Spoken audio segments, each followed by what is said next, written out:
नमस्ते दोस्तों, I hope आप सब और आपके परिवार में सभी लोग बहुत अच्छे से होंगे।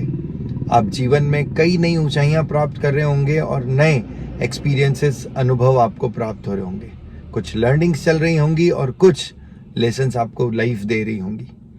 तो इसी के साथ आज का एक और लेसन या एक और स्टोरी कह दीजिए लेकर आया हूं आपके लिए। कई चीजें हम सुनकर भी अनुभव कर सकते हैं। तो ये कहानी एक मूर्तिकार की। किसी गांव में एक मूर्तिकार था जिसे काफी समय से कुछ काम नहीं मिल रहा था। तो उसे लगा कि मुझे अब ये गांव छोड़कर किसी दूसरे गांव की ओर चला जाना चाहिए। तो वो अपना गांव छोड़कर दूसरे गांव की ओर बढ़ने लगा और बीच में एक बहुत बड़ा जंगल था। जंगल से चलते चलते चलते चलते वो जा रहा था तो वो कहीं आराम करने लग गया, रुक गया, क्योंकि अभी गांव बहुत दूर था, दूसरा गांव। रात में विश्राम करने लगा और विश्राम करके जब वो सुबह उठा तो सुबह उसे एक सामने बहुत सुंदर पत्थर दिखा। उसे लगा कि इस पत्थर से मैं बहुत खूबसूरत मूर्ति बना सकता हूँ। तो उसने अपने औजार निकाले और उस पत्थर पर वार करने लगा। जैसे ही उसने अपने औजार का पहला वार किया तो वो पत्थर बोल उठा, मत करो मुझ पर वार, मत करो मुझ पर वार, और मैं ये वार नहीं सहन कर सकता। उस मूर्तिकार ने उसे समझाया कि मैं तुम्हें एक बहुत सुंदर स्वरूप दे दूंगा जिसकी पूरी दुनिया प्रशंसा करेगी। तुम बहुत सुंदर पत्थर हो, लेकिन अभी तुम्हें आकार देने की आवश्यकता है। लेकिन वो पत्थर एक न माना। वो पत्थर एक तरह से कह दो गिड़गिड़ाने लगा कि नहीं, मुझे जैसे हूं मैं ठीक हूं, मुझे नहीं चाहिए कुछ भी। तो उन्होंने बोला ठीक है।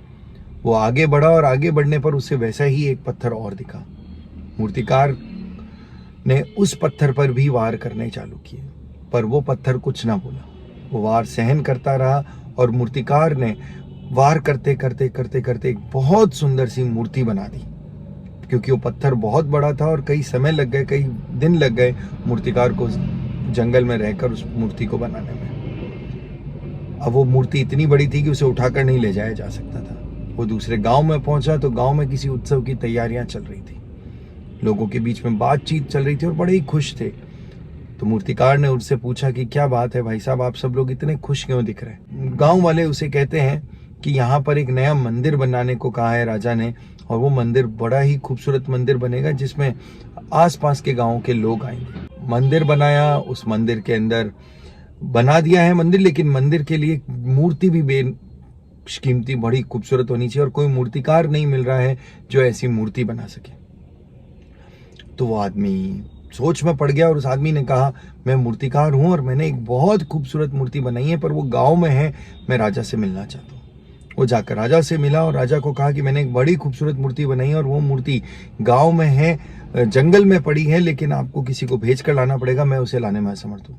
राजा ने तुरंत अपने सैनिकों को उस मूर्तिकार के साथ भेजा और वो मूर्ति मंगवा ली। जब वो मूर्ति देखी राजा ने तो बड़ी ही खूबसूरत मूर्ति थी और सभी गांव वालों को, या ये कह दो कि राजा के बेटे दरबार में सबको बड़ी पसंद आई। उस मूर्ति को उस गांव के मंदिर में लगा दिया गया और उसका जो पूजा करने से पहले जो उसमें प्राण प्रतिष्ठा होती है वो कर दी जाए। उसके बाद एक चीज समझ में आई कि मूर्ति तो लग गई है, लेकिन मूर्ति के नीचे एक पत्थर चाहिए जहां पर लोग अपना प्रसाद चढ़ाए, नारियल चढ़ा सके, और वो इस मूर्ति से मेल खाता होना चाहिए। तब उसी मूर्तिकार को याद आया कि वो एक पत्थर छोड़कर आया था, जिसको वो सेम पत्थर था, वैसा ही खूबसूरत पत्थर था। वो फिर गए, वहां से वो पत्थर लाए और उस पत्थर को उस मूर्ति के आगे रख दिया गया। अब आप खुद समझ सकते हैं इस कहानी से कि एक ही तरह के दो पत्थर थे, जिसने एक बार वार सहन करके एक अपने आप को सुंदर स्वरूप दे दिया। वहीं दूसरे पत्थर जिसने वार सहन करने से मना कर दिया था, अब उसे जीवन पर्यंत वार सहन करने थे, क्योंकि उसी पत्थर के ऊपर नारियल फोड़े जाने थे। एक पत्थर स्वरूप इतना खूबसूरत कि उसकी हर वक्त पूजा की जा रही थी, और दूसरा पत्थर जिसने अपने स्वरूप को सुंदर होने से नकार दिया, हर वक्त नारियल फूट रहे थे उसमें। हमारे जीवन में भी कुछ ऐसा ही होता है, जब हम वार सहन करने से, सही वार सहन करने से मना कर देते हैं और फिर हमें जीवन पर्यंत उन वारों को सहन करना पड़ता है।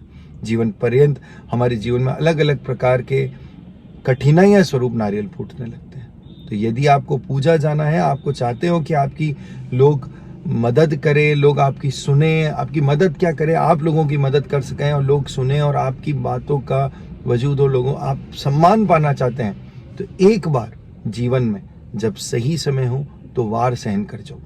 वार सहन कर जाओगे तो जीवन भर आप लोगों के लिए एक प्रेरणा का स्रोत बन जाओगे। तो ये थी आज की धीरज की वाणी। धन्यवाद। कैसी लगी ज़रूर बताएं। नमस्ते।